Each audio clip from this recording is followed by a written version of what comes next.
The Warriors' playoff run has been such an amazing battle so far, but one thing's for sure, this offseason could literally change everything for this Golden State Warriors team. From roster shakeups to front office decisions, Golden State has a lot to figure out.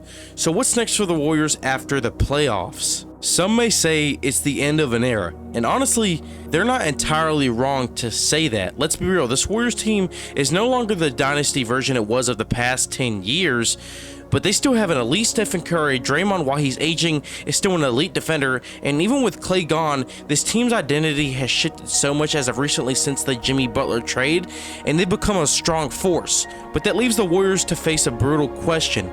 How do you stay competitive while transitioning to the future?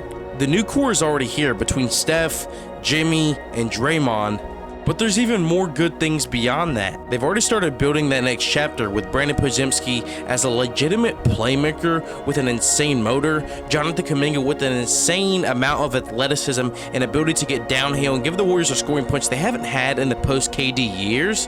And they've already started building that next chapter between B-Pods, Jonathan Kuminga, Quentin Post, and Moses Moody, 4 young guys that bring an insane amount of value to this team. But if the Warriors want to stay relevant, they need to trust that core and lean into it, not bury it. So then that takes us to the Jimmy Butler factor.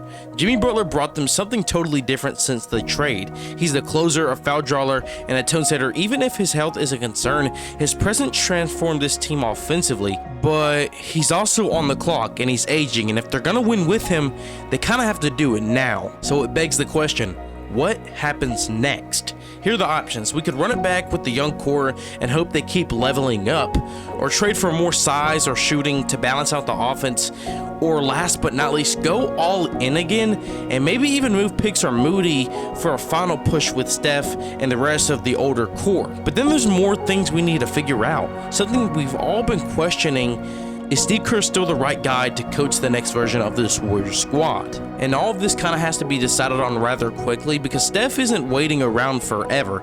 He'll turn 38 next season, and don't get me wrong, he's still an elite player, but time is real. The Warriors have 1 foot in the future and 1 foot in the present, and eventually they'll have to choose a side. So with all that being said, the Warriors could be a contender again, and if anything, they're still contenders right now, but only if they continue to develop this young core will they ensure that they have a relevant future. Either way, I'll be in for the ride with this Warrior squad. Let me know if you guys enjoyed this video, and don't forget to like, subscribe, and hit that post notification bell if you don't want to miss any more Warriors content like this. And until next time, Wise out.